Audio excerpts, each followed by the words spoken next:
Shalom. First and foremost, I'd like to give all praises, honor, and glory to Yahweh, Bahashem Yahushai, Bahashem Rakakodash. Double honors to the elders and the apostles, a great millstone that rule well. And peace and salutations to the elect of Israel. To you, I say Shalom. Lord willing, this lesson is edifying to the flock of Yahweh, Bahashem Yahushai. To the book of Ecclesiastes, chapter 1 and verse 9. The thing that hath been, it is that which shall be. And that which is done is that which shall be done, and there is no new thing under the sun. Right? So, it's popular saying that history repeats itself. And one of the main reasons that history repeats itself is because the same spirits are coming back into the lot over and over. After a certain amount of time, certain spirits come back to perform the lots to exercise their lot, to perform the duties that they were created to do, man. All right, there's no such thing as free will. So when you look at past events, you could really predict the future, right? And this is another reason why we could tell America is going to be destroyed. Because we look at the past events from previous civilizations, including, the civilization before the flood, Sodom and Gomorrah. We look at these places and we see the lifestyles they were living and the things they were doing and the outcome it caused, man. And it caused ultimate destruction. Go to the book of 2 Ezra chapter 2.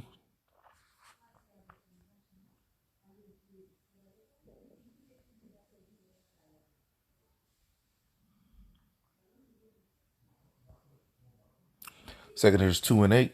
Woe be unto thee, Ashur, which is Assyria, thou that hidest the unrighteousness in thee. O thou wicked people, remember what I did unto Sodom and Gomorrah, whose land lieth in clouds of pitch and heaps of ashes. Even so will I do unto them that hear me not, saith the Almighty Lord. Right? So we could tell by the lifestyle and the things that we're doing in ancient Sodom and Gomorrah, how that caused their destruction. Now we're looking at the modern lifestyle of the current and modern Sodom and Gomorrah, which is America, and how this is going to cause America's destruction, man. All right? There's really no new thing under the sun. Even Sodom and Gomorrah is back, man. So everything comes back into their lot, man. America is just nothing but Rome all over again, reincarnated, man. All right? And this is the spirit that the Lord's coming back to destroy, man. To get rid of this place once and for all, man. And since you can look up past events to predict the future, right? What's going on now? Actually, let me just continue on this real quick. Ecclesiastes 1 and 10. Is there anything whereof it may be said, see, this is new? It hath been already of old time, which was before us. There's no remembrance of former things, neither shall there be any remembrance of the things that are to come with those that shall come after. Right? So when our spirits come back into new bodies, we don't remember our past lives. Nobody remembers their past lives or the things they have done or the type of person they may have been.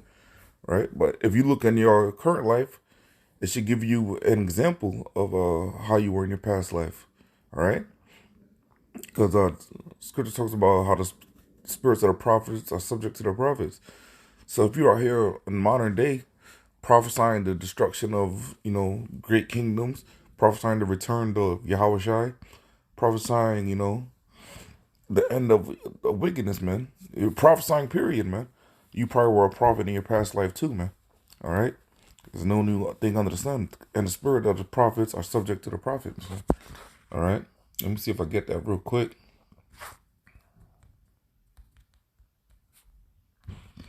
Leave you 2 Corinthians. It's like in 1 Corinthians 14 and 32. And the spirit of the prophets are subjects to the prophets. All right?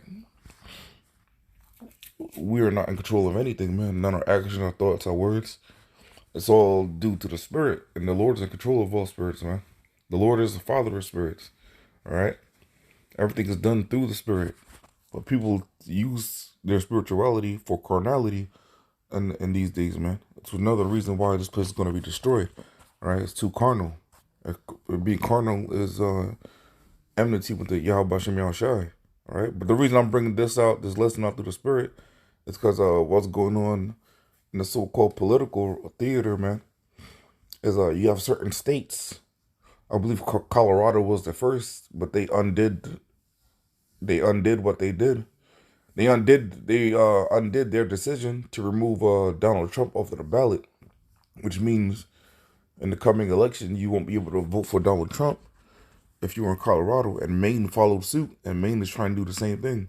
But Colorado, I believe, put him back on. I think there was an appeal to the decision, and the appeal was granted, and Trump is back on. But they're saying the last time this happened was back in Abraham Lincoln was in charge, and they were removing candidates from the ballot, and that resulted in a civil war. And this is what's coming to America too, man.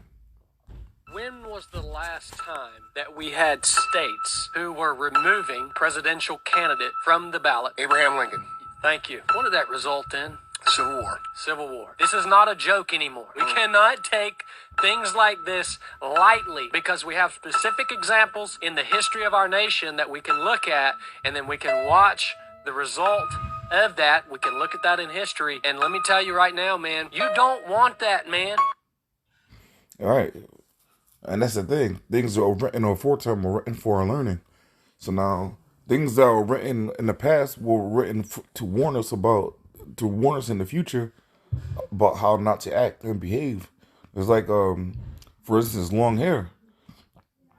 Long hair was the reason for Absalom's demise. Even though he was wicked. But King David's son Absalom, the reason that he was caught up in that tree was because of his long hair. And this man has long hair, man. All right, so things written aforetime were written for our learning. So you should learn from the past. The past is there for us to learn from, and so how we can navigate the future better. But even with all the records and the history of the past, there was social media and the option, the ability to talk to somebody on the other side of the world in mere seconds, man. To contact somebody on the other side of the world in seconds. We have all this information and the ease of communication, and people are still redoing the same things that people of the past did. It's because people are really just falling into their lots, man. All right. So if you look in the past and you see certain things cause civil war, and you're doing them again, it's because you want civil war. And civil war is prophesied to happen according to the scriptures, man. So it's not that you want it per se. It's really the Lord wants it more than anything, man. 2 Ezra 15 and 16. For there shall be sedition among men, and invading one another, and they shall not regard their kings nor princes, and the course of their actions shall stand in their power. And sedition is really an uprising against the government. All right, so now when the government tells you you're not allowed to vote for a certain person, all right, it's going to cause sedition. People are going to go be furious, especially these Trump supporters. January 6, 2021, they were furious enough to storm the Capitol, man. All right, or I should say foolish enough, because they fell for that shit. If you were blindly following Republican or Democrat, either or, the both two wings of the same bird. It's all a theater, man. It's all a show, right? These people aren't here to set up. These people aren't set up to help you, to save the nation, things of that nature, and make America great again. All that is folly, man.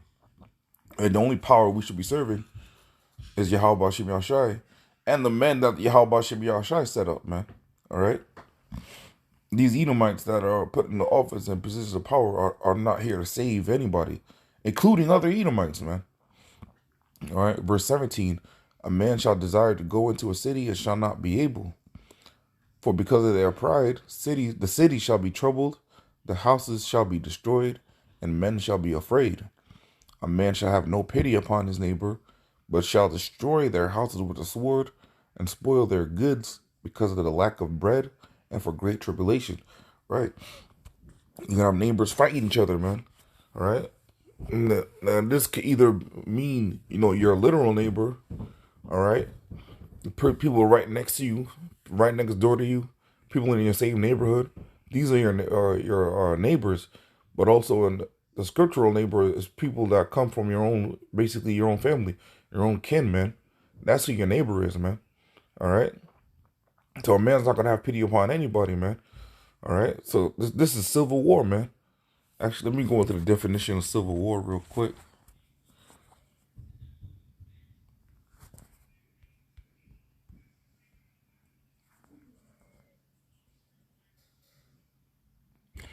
Civil war, according to dictionary.com, a war between political factions or regions within the same country, right? America's gonna be divided, right? Especially in the time to come, America's gonna be divided into 10 FEMA zones, man. All right, imagine a war and a civil war then, man. Because you're gonna have some zones that have certain necessities and resources, and the other zones are gonna be without. So they're gonna have to go to war with each other in order to get it, man. All right, and that's another reason for war is for a lack of resources. A certain nation or area has resources you need, and they're not willing to barter or trade for that resource, man. You're gonna have to go in there with the sword and get it by blood, because you won't be able to survive without it, man. If one region has food and you don't have any, and they're not trying to barter anything, you're gonna have to go in there with the sword to get that food. And this is what 2 Ezra 15 is talking about, man. A man not having pity upon his neighbor because of the lack of bread, man, and for great tribulation. All right. And this are the times that we're coming into in America, man. All right. So now is the time to get right, man. All right. You know, in America, they're about to celebrate the pagan god Janus, which was the two-faced god with two faces, one looking into the past and one looking into the future. And they're about to honor him by calling it New Year's, but it's not New Year's, right? Right now it's December 31st. They're calling it so-called New Year's Eve, but this is not the eve of the new year, man. Winter just started, man. So this is not the eve of the new year. All right, the new year begins in spring when things begin to bloom, when things are born, when things are reborn, I should say, right? So, but nonetheless, I'm uh, I'm curious of what the apostles will deem this year, man, because 2023 was the year, the hopeful year, all prophecies come to pass, man. And we've seen plenty of things coming to pass in 2023, man. Wild earthquakes, wars, right?